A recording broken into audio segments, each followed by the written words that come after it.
Non verbal में बात कर ली, सबसे पहले पर्सनैलिटी की बात की, जिसमें नॉन वर्बल की बात कर ली। देखो उसमें एक चीज और है, ड्रेस कोड, कि आप क्या पहन के जा रहे हो, कैसे लुक्स लेके जा रहे हो, कैसा हेयर स्टाइल, किस तरीके के आप कपड़े पहन रहे हो, किस तरीके के आपके सैंडल्स हैं, ये सब ऑलरेडी मैं ड्रेस कोड में बात कर चुकी हूँ, वो भी एक बहुत इंपॉर्टेंट पार्ट है। ठीक है, नॉन कम्युनिकेशन में सब कुछ बाद में आता है, सबसे पहले आपके लुक्स आते हैं, क्योंकि कॉन्स्टेंटली वो लोग आपको देख रहे होते हैं। ठीक है, तो लुक्स आपकी पर्सनैलिटी का बहुत इंपॉर्टेंट हिस्सा है कि आप कैसे दिख रहे हो। ठीक है, तो लुक्स पे तो आपको काम करने ही करने हैं, लेकिन लुक्स के साथ साथ क्या है, बाकी भी फैक्टर्स आते हैं कि आप क्या बोल रहे हो, कैसे बोल रहे हो, कैसे मूव कर रहे हो, कैसे पढ़ा रहे हो, लेकिन लुक्स पे भी आपको काम करना है, क्योंकि हर एक छोटी चीज मैटर करती है।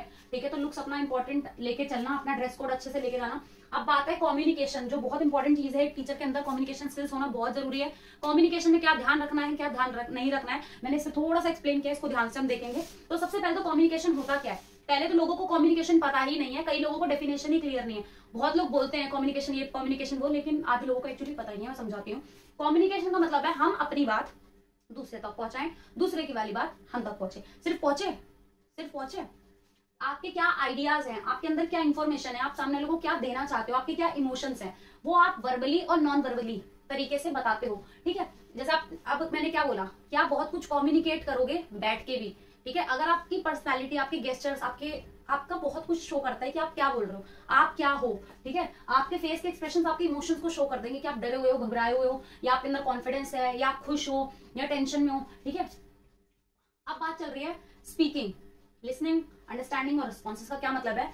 कई लोग पता है क्या होता है, सिर्फ बोलते रहते हैं, उनको लगता है कि बात हो रही है। जैसे मैं एग्जांपल देती हूँ, मैंने कहीं सुना था कि कम्युनिकेशन में क्या होता है कि आप कभी किसी से बात करना, आपके मन में कुछ चल रहा हो और आप सिर्फ बताओ, और दूसरे वाला सिर्फ सुन रहा है। या आपके साथ कभी ऐसा हुआ हो कि आपके पास कोई आया और वो अपनी बात बताया जा रहा है, आप चुपचाप सुन रहे हो, आप उस दिन मूड में नहीं थे कुछ बोलने के, आप थके हुए थे या कुछ भी थे, और उसके बाद वो बोलेगा यार कितना अच्छा टाइम था ना, कितने अच्छे से बातचीत हुई ना, इतना अच्छा लगा ना, उसमें जिसमें कि आपने कुछ बोला नहीं। एक्चुअली इसका मेन मैसेज ये था कि आपने उसको सुना, आपने उसको लिसनिंग दी।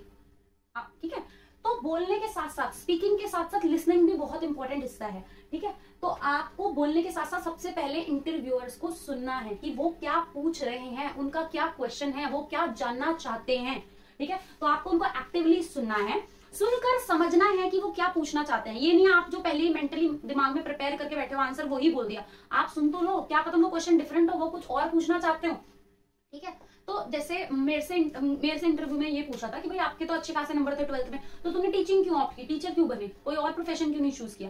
क्वेश्चन तो वैसे वो यही था, why do you want to be teacher, लेकिन मैंने उसको अपने हिसाब से कनेक्ट करके बताया कि भाई मैंने क्यों चूज किया। मतलब नंबर अच्छे थे तो उसका मतलब थोड़ी है कि आप टीचर नहीं बन सकते। तो मैंने उनको बताया कि मुझे बचपन से ही पढ़ाना बहुत पसंद है, मैं पढ़ा के पढ़ती थी, तो मैंने अपने से कनेक्ट करके आंसर दिया। तो आपको ध्यान से सुनना है क्वेश्चन क्या है। ठीक है, ये नहीं बस आप टीचर क्यों बने, आपने सोचा टीचर क्यों बने का आंसर तो ये तैयार कराया था, मैं तो ये दूंगा। आपको थोड़ा सा मोल्ड भी करना पड़ सकता है ना आंसर को, तो ध्यान से सुनना है, समझना है, उसके बाद बहुत रिस्पॉन्स समझ के रिस्पॉन्ड करना है। रिस्पॉन्ड करने में ये नहीं जो भी आपको बोलना है वो बोलो। देखो आज के टाइम में ये बहुत बड़ी प्रॉब्लम है कि हमसे कोई कुछ पूछता है या कुछ बोलता है ना, उसकी हम सुनना ही नहीं चाहते हैं। पता है क्या सोचते हैं, बस अब मैं बोलूँ, बस ये चुप हो मैं बोलूँ। तो बोलना नहीं, आपको उसके क्वेश्चन के, उसकी बात के अकॉर्डिंग उसको जवाब देना। ठीक है, वो है रिस्पॉन्स।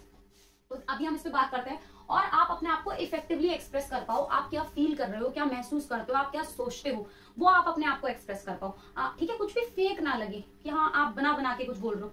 ठीक है, तो वो चीज ना नेचुरली लगे, इफेक्टिव आप अपने आप को एक्सप्रेस कर पाओ। ठीक है, अब सबसे पहली बात मैं बोल चुकी हूँ कि अपने आप बहुत ध्यान से सुनना है, समझना है वो क्या चाहते हैं आपसे। ठीक है, उनकी क्या रिक्वायरमेंट है, क्वेश्चन की क्या रिक्वायरमेंट है। उसके बाद जो भी आप आंसर दे रहे हो वो बहुत क्लियर होना चाहिए। क्लियर दो तरीके से होना चाहिए। क्लियर एक तो होना चाहिए, आप बात का सर्कमलोक्यूशन नहीं करना। इसका क्या मतलब, बात को घुमा घुमा के नहीं बोलना।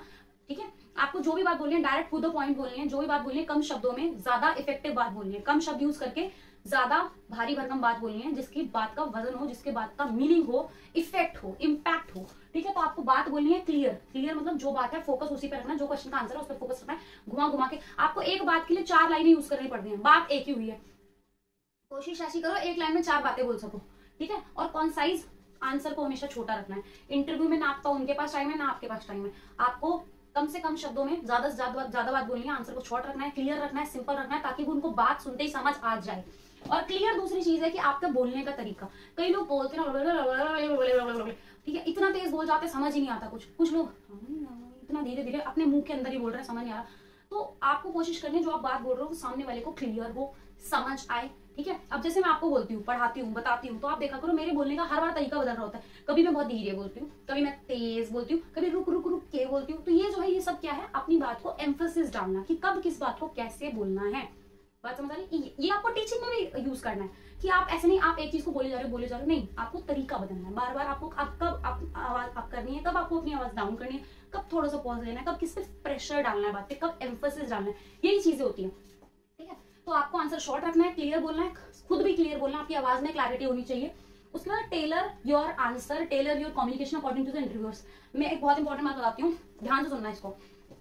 बहुत लोगों का क्वेश्चन है इंग्लिश इंग्लिश इंग्लिश, इंग्लिश वाला पॉइंट मैंने ऐड नहीं किया, मैं यहाँ पे कवर कर रही हूँ, एंड में लिख दूंगी इंग्लिश वाली बात। ठीक है, तो देखो इंग्लिश इंपॉर्टेंट है, मैं एडमिट कर रही हूँ, बहुत इंपॉर्टेंट है। इंग्लिश आज के टाइम हर जरूरी है, इस टाइम बहुत ज्यादा प्रचलन ही है इंग्लिश का हर जगह। लेकिन इंग्लिश को लेकर आपको अपने आप को दबाना नहीं है, रोकना नहीं है, उसको बैरियर नहीं बनाना है। आप अपनी बेस्ट कोशिश दो, जितनी इंग्लिश आपको आती है वहां बोलो। लेकिन अगर आपको लग रहा है आप नहीं एक्सप्रेस कर पा रहे, आप उनको बोल दो कि सर मैं इस बात को हिंदी में अगर कन्वे करूंगा तो मैं ज्यादा अच्छे से कन्वे कर पाऊंगा। ऑब्वियस बात है, कोई प्योर हिंदी भी नहीं बोलेगा, इतना भी प्योर हिंदी किसी को नहीं आती होगी, जिसको हिंदी मीडियम वाले वो बोल लेंगे।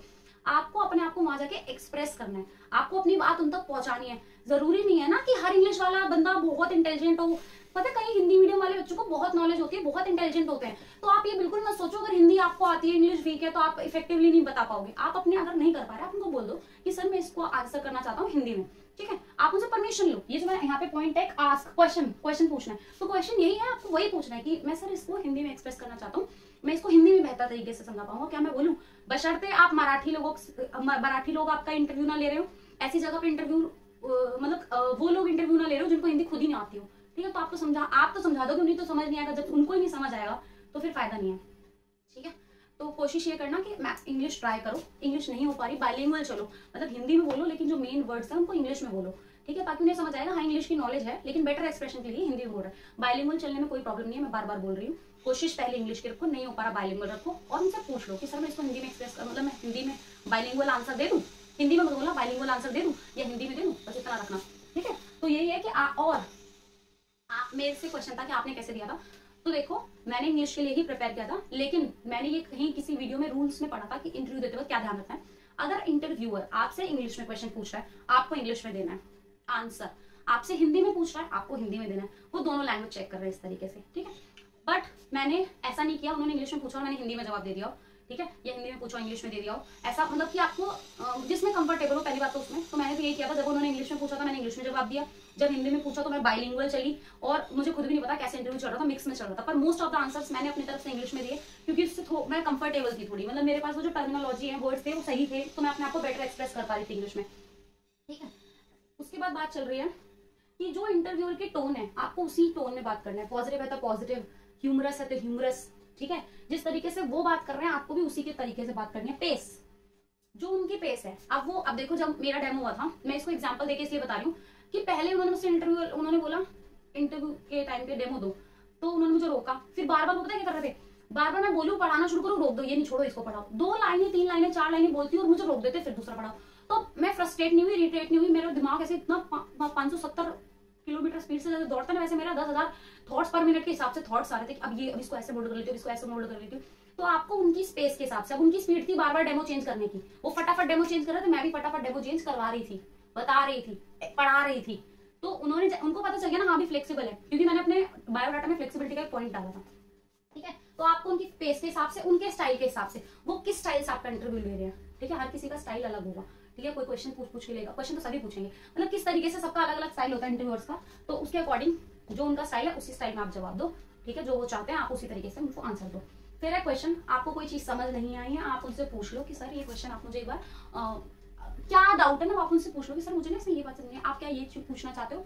ठीक है, आप मुझे बता दो। ठीक है, तो क्लैरिफिकेशन ले सकते हो, आप कोई परमिशन ले सकते हो। मान लो कि कोई बहुत बीमार था, जैसे अभी 1-2 बच्चे हैं तो बहुत बीमार है, हॉस्पिटल में एडमिट है, तो उन्होंने बोला मैम हम आपकी वीडियो देख के तैयारी कर लेंगे, वीडियो थोड़ा ज्यादा डाल दो।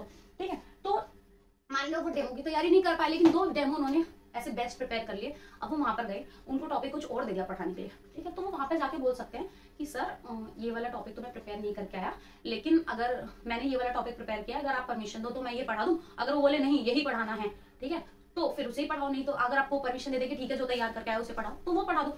आप क्वेश्चन पूछ सकते हो। क्वेश्चन मैंने ये पूछा इंग्लिश वाला कि सर मैं हिंदी में आंसर दे दूं क्या। ठीक है, तो इस तरीके से आप परमिशन लेके बोल सकते हो और अपने कुछ एग्जाम्पल्स भी दे सकते हो, ठीक है, कि एग्जाम्पल्स देने से भी फर्क पड़ता है। प्रोफेशनल डिमीनर मतलब आप पोलाइट रहिए, शांति से बात करिए, पोलाइटनेस होनी चाहिए आपके अंदर, काल्मनेस होनी चाहिए, रिस्पेक्ट शो होना चाहिए, पॉजिटिव एटीट्यूड होना चाहिए आपका। अडेप्टेबिलिटी और फ्लेक्सिबिलिटी ये बहुत इंपॉर्टेंट पॉइंट है, वो आपको बार बार क्वेश्चन पूछेंगे, आपकी हर एक बात पे ना काउंटर क्वेश्चन करेंगे, आपको उन्हीं के अकॉर्डिंग अडेप्ट होना है। डेमो टीचिंग में भी चेंज कर सकते हैं बार-बार, जैसे मेरे साथ तो हुआ था, वहां पे असली फ्लेक्सिबिलिटी तो मेरी चेक हो गई थी। मैं उस दिन इतना सच में ऐसे हो गई थी कि 1 मिनट में चेंज कर रहे हैं, एकदम स्विच, इधर से इधर, इधर से उधर, बिल्कुल थॉट प्रोसेस ही चेंज हो रहा है, ठीक है। तो फ्लेक्सिबिलिटी तो बहुत इंपॉर्टेंट पॉइंट है, आपको अपने आप को फ्लेक्सिबल रखना है कि एक क्वेश्चन से दूसरे क्वेश्चन पे एकदम शिफ्ट कर सकते हैं, आपको चुप करा सकते हैं, एक चीज को छोड़ के दूसरी चीज पे आ सकते हैं, ठीक है। ग्रेटिट्यूड, आप उनको थैंक यू बोलना ना भूलें, जब आप जा रहे हो तभी भी, आते वक्त तभी भी, ठीक है। उसके बाद ऑथेंटिसिटी, आप जो भी बता रहे हो, कर रहे हो, उसमें आपको रियल हो, जेन्युइन हो, ऑनेस्ट होने चाहिए, ठीक है। आपका फेक बिहेवियर नहीं होना चाहिए, फेक प्रोनाउंसिएशन नहीं होना चाहिए, फेक एक्सेंट नहीं होना चाहिए, फेक आंसर नहीं होना चाहिए, लगे ना उन्हें ऐसा कुछ कर भी रहे हो ना फेक, तो नजर ना आए उन्हें नेचुरल ही लगे, ये ध्यान रखना, ठीक है। अब जैसे प्रोनाउंसिएशन और एक्सेंट का क्या है कि जैसे हमारे यहाँ पे कुछ बच्चे जो है अफगानी हैं, वो छत को चत बोलते हैं, छत को चत बोलते हैं, ठीक है। कुछ बिहारी बच्चे हैं, एक नेपाली बच्ची है, तो हर किसी का एक्सेंट जो होता है ना, वो चाह के भी बच्चा वो चीज बोल नहीं पाता, जैसे किसी का श स का प्रॉब्लम होता है, ठीक है। तो और कई लोग जो है इंग्लिश बोलने की कोशिश करते हैं, वो बहुत ओवर एक्टिंग लगती है, इंग्लिश कम लगती है, ओवर एक्टिंग ज्यादा लगती है, ठीक है। जैसे वो आपने वो देखा हो गोलगप्पे वाली वीडियो, भैया, तो ये भैया भी बोल सकते हैं, भैया बोलने से कुछ ज्यादा अंग्रेज बन जाते हैं। तो इस तरीके की इंग्लिश वहां जाके मत बोलना कि वो फेक लगे, ओवर एक्टिंग लगे। अगर आपसे नहीं हो पा रहा, जो आपका स्लैंग है, जो आपका टोन है, उसी में बोल देना, पर गलत भी नहीं बोलनी और फेक भी नहीं बोलनी, दोनों ध्यान रखनी है।